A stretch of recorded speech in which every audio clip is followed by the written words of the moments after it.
नमस्कार दोस्तों, स्वागत है आपका एक और नई कहानी के अंदर। तो यार ये कहानी आपको काफ़ी कुछ सिखाएगी। तो यार चलिए कहानी की शुरुआत करते हैं। चतुर सेठ और ठग। एक गांव था होशियारपुर, जिसमें जमींदार प्रेम सिंह अपने इलाके का सबसे होशियार आदमी था। किंतु उसमें एक ही खराबी थी, वो यह है कि उसे दूसरों को परेशान करने में मज़ा आता था। जिस दिन दो चार लोगों को परेशान न करता, उस दिन उसे चैन न पड़ता। प्रेम सिंह आज कुछ बेचैनी सी हो रही है। बहुत दिनों से ना तो किसी को चूना लगाया है और ना ही परेशान किया है। क्यों ना बाहर चलकर लोगों को परेशान किया जाए। सोचकर उसने दूसरे गांव जाने का इरादा बना लिया और चलने की तैयारी कर ली। तभी अचानक उसने देखा, प्रेम सिंह, मेरी जेब में तो एक फूटी कौड़ी भी नहीं है। अब क्या किया जाए? मैं उल्लू कैसे बनाऊंगा लोगों को? प्रेम सिंह, अरे सुनती हो, घर में कोई कीमती चीज है जो मेरे काम आ सके? प्रेम सिंह की पत्नी, अब आपकी ठगी के लिए मेरे पास कोई भी सामान नहीं, शेर भर घी होगा, इसी से अपना काम चलाओ। प्रेम सिंह, अरे हट पगली, शेर भर का क्या होगा, पाव भर घी ही काफी है। प्रेम सिंह की पत्नी, एक काम करो, एक मटके में गले तक मिट्टी भर लो और ऊपर से उसमें घी डाल दो, जिससे वह मटकी घी से भरी हुई लगेगी।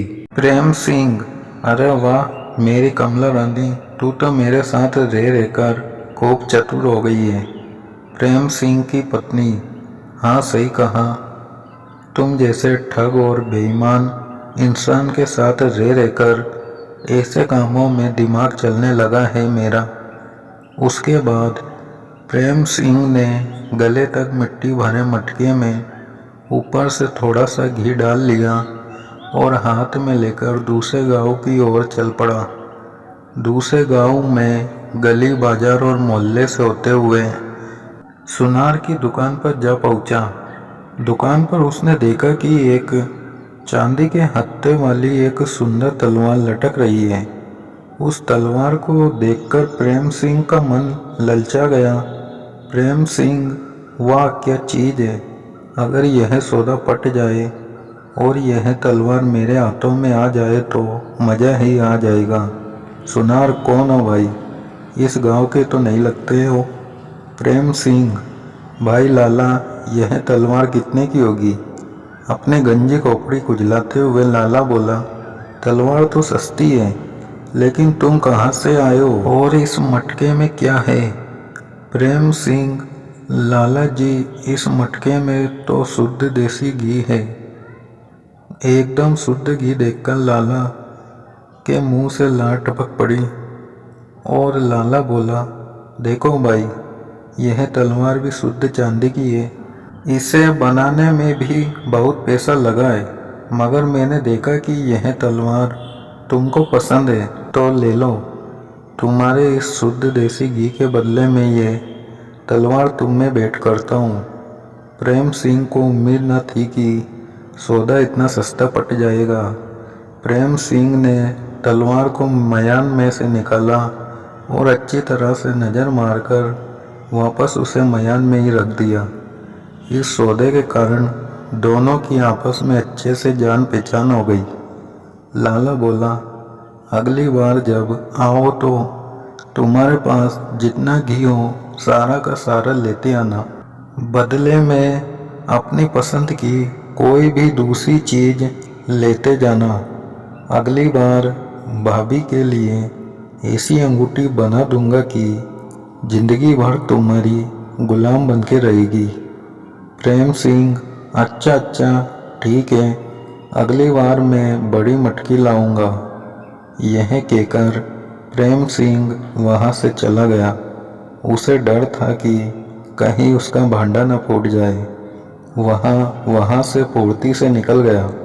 वापस लौटते हुए जब वहाँ जंगल में पहुँचा तो सोचा, अरे मेरी पसंद की तलवार तो मुझे सस्ते में मिल गई, क्यों ना तलवार की परीक्षा की जाए।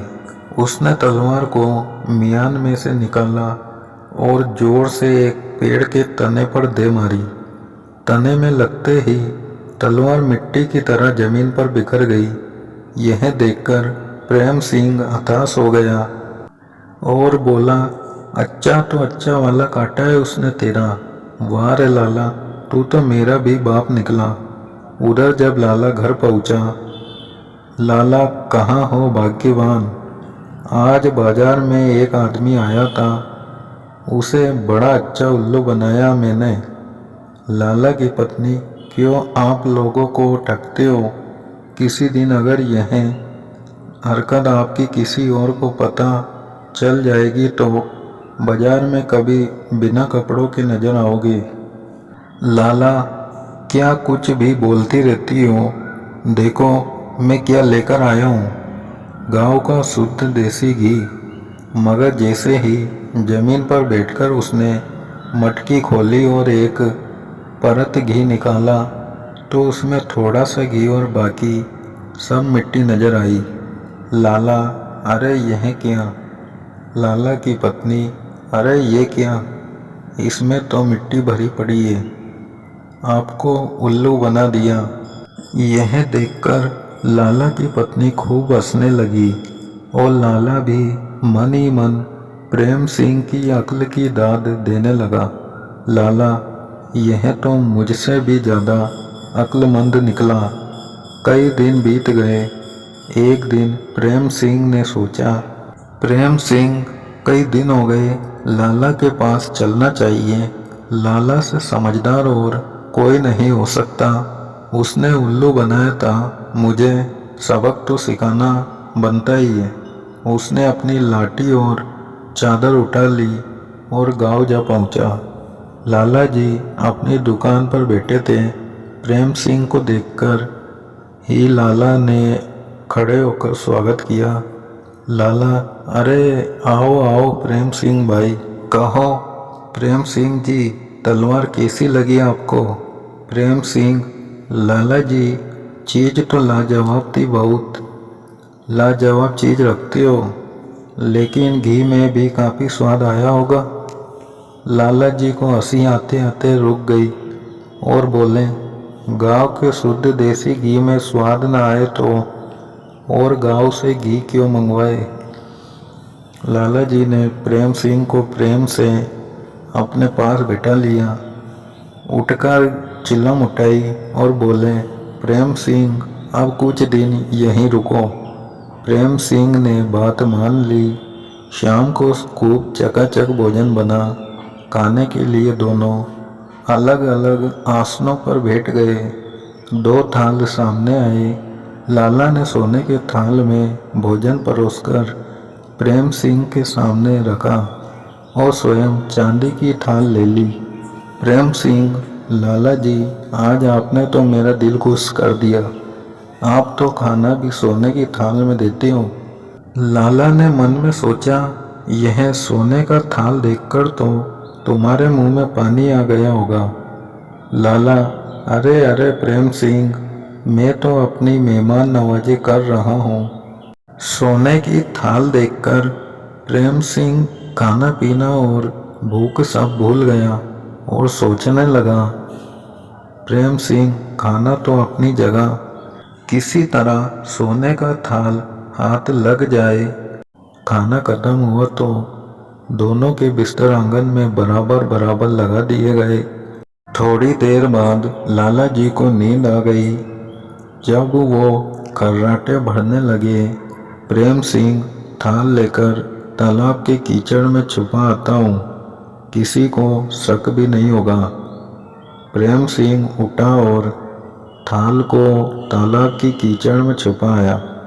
आधी रात को जब लाला की आँख खुल गई तो उसने देखा कि थाल गायब है। लाला, थाल गायब है। जाली ने अपना काम बना लिया, रातों रात थाल गायब कर दिया। प्रेम सिंह के जूतों पर तालाब का कीचड़ लगा हुआ था, जिससे लाला को समझते देर न लगी। लाला, अच्छा तो थाल तालाब के कीचड़ में छुपाया गया है। प्रेम सिंह जब नींद में पड़ा रहा, तभी लाला जी कीचड़ में से थाल को निकाल लाए। सुबह आँख खुलने पर प्रेम सिंह ने घर वापसी जल्दी लौटने की इजाज़त ली और बोला, प्रेम सिंह, मुझे आज जल्दी ही चले जाना था पर आँख नहीं खुली। लाला कोई बात नहीं, खाना खाकर चले जाना, इतनी भी क्या जल्दी है, कहकर लाला जी ने उसे रोक लिया। दिन में जब दोपहर के खाने में सोने का थाल प्रेम सिंह ने अपने आगे पाया तो उसकी आंखें खुली की खुली रह गई। प्रेम सिंह मन में, अरे लाला तो बड़ा दिलवाला मालूम पड़ता है। प्रेम सिंह, लाला जी आपके पास तो ऐसे कई थाल होंगे है ना? लाला, ना ना, केवल एक ही थाल है, वहाँ भी बहुत पुराना हो चुका है। लाला का उत्तर सुनकर प्रेम सिंह चौंक गया। प्रेम सिंह, अरे लाला भी कम उस्ताद नहीं है, रातों रात थाल को निकाल लाया। उसके चेहरे पर थाल के वापस आ जाने का दुख था, पर उसने यह जाहिर न होने दिया। वे दोनों अब एक दूसरे को अच्छे से जान गए थे। थोड़ी देर बाद लाला जी प्रेम सिंह से बोले, प्रेम सिंह, हमारी भलाई बस इसी में है कि हम दोनों मिलकर काम करें। कहीं परदेश चले जाएंगे तो कुछ कमा ही लेंगे। तुम्हारी और हमारी अक्ल भी एक जैसी ही है, इसलिए हम बड़े बड़े काम आसानी से कर सकते हैं। सोच विचार कर प्रेम सिंह बोला, जी मंजूर है, हम लोग दूर देश चलते हैं जहां हमें कोई ना जानता हो। बात पक्की हो गई और अगले ही दिन दोनों परदेश के लिए निकल पड़े। चौथे दिन वे एक नवाब की मैयत में जा पहुँचे। नवाब की 10 दिन पहले ही मृत्यु हो चुकी है और सारे शहर में मातम छा गया है। प्रेम सिंह, लगता है यहाँ कुछ हुआ है। लाला, लग तो रहा है कुछ हुआ तो है, चलो चलकर देखते हैं। महल में तो काफ़ी लोग दिख रहे हैं, अपने मतलब का कुछ मिल पाएगा यहाँ पर। प्रेम सिंह, क्या लाला जी, कुछ तो जरूर मिलेगा, नवाब तो काफ़ी रईस है ना। दोनों मित्रों ने इस वातावरण में फ़ायदा उठाने की सोची। नवाब के संबंध में पूरी जानकारी ले लेने के बाद उन्होंने अपना भेष बदल दिया। लाला जी भारी भरकम शरीर के थे, इसलिए एक साहूकार की वेशभूषा बनाकर वे एक साहूकार बन गए और प्रेम सिंह कान में पेंसिल लगाकर उनका मुनीम बन गया और कागजों का एक बंडल लाल बस्ते में लपेटकर सेठ जी के साथ महल में अंदर चले गए। महल के अंदर शांति छाई हुई थी। प्रेम सिंह और लाला जी अंदर पहुंचे। प्रेम सिंह, अरे नवाब साहब क्या कहीं बाहर गए क्या? मुनीम की बात सुनकर मौलवी उदास होकर बोला, मुनीम जी, नवाब साहब तो खुदा को प्यारे हो गए, आज उनका मृत घोष किया जा रहा है। मौलवी की बातें सुनकर उन दोनों ने अपनी ऐसी शक्ल बना ली कि जैसे उनका कुछ छीन लिया गया हो। साहूकार तो बेहोश ही हो गए। उनकी यह दशा देखकर दरबार में खलबली मच गई। तभी नवाब का बड़ा लड़का वहां पहुंच गया। मुनीम, अरे 10 वर्ष पहले नवाब साहब ने सेठ जी से 10,000 रुपये लिए थे। दोस्ती के खातिर लिखा पढ़ी कुछ नहीं की गई, इसलिए सेठ जी बेहोश हो गए। सुनकर दरबारियों को आश्चर्य हुआ। फिर ठंडा पानी मंगाकर सेठ जी के सिर पर डाला गया। उन्हें होश में लाने की कोशिश की गई।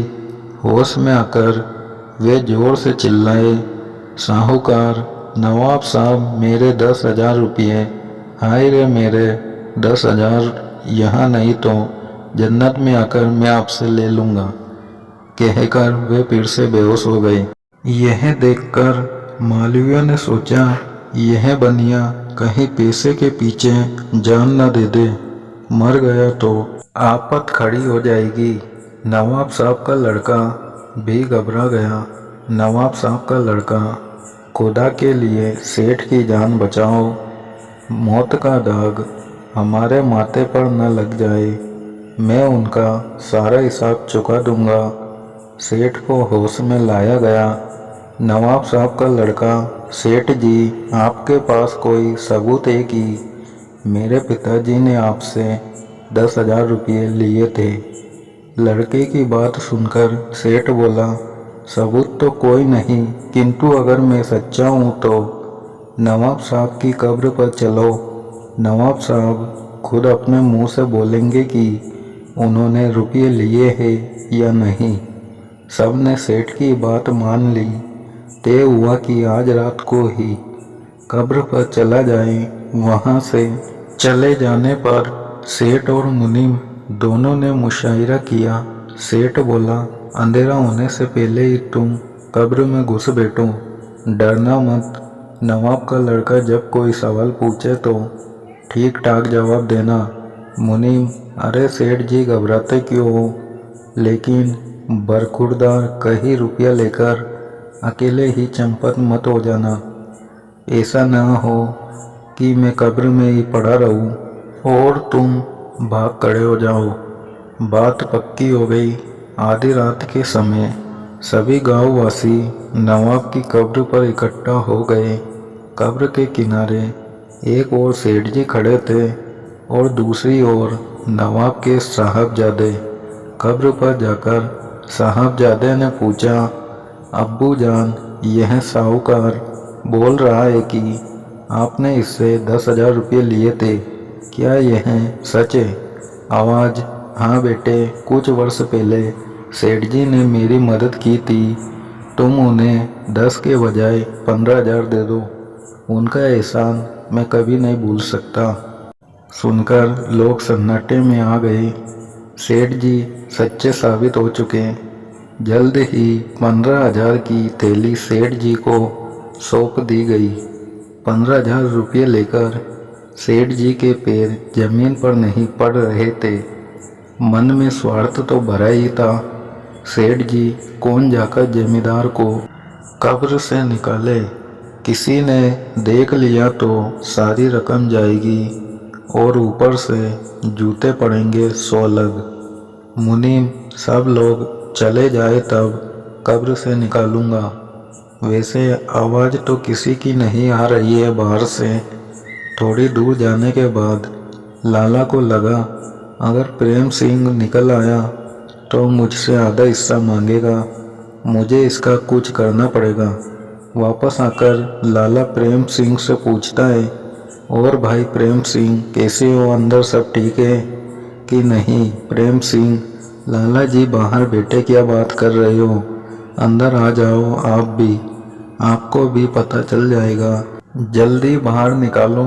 लाला जी ने सोचा, यह पत्थर मैं इस कब्र पर रख देता हूँ, ना यह कब्र से बाहर आएगा और ना मेरा आधा हिस्सा जाएगा। प्रेम सिंह अपने आप स्वयं निकल आए तो ठीक है, ना निकला तो वही उसका राम नाम सत्य हो जाएगा। प्रेम सिंह अंदर चिल्लाता हुआ बोला, अरे निकाल दे मुझे लाला, नहीं तो अच्छा नहीं होगा। लाला कब्र पर पत्थर रखकर तेजी से अपने घर की ओर निकल जाता है। प्रेम सिंह कब्र में लेटे लेटे अपने किए पर पछतावा जता रहा था और सोच रहा था कि मैंने अब तक कितने गलत काम किए, और अंत में कब्र में मुर्दा बनकर रह जाता है। दोस्तों, कहानी पसंद आई हो तो वीडियो को लाइक कर देना।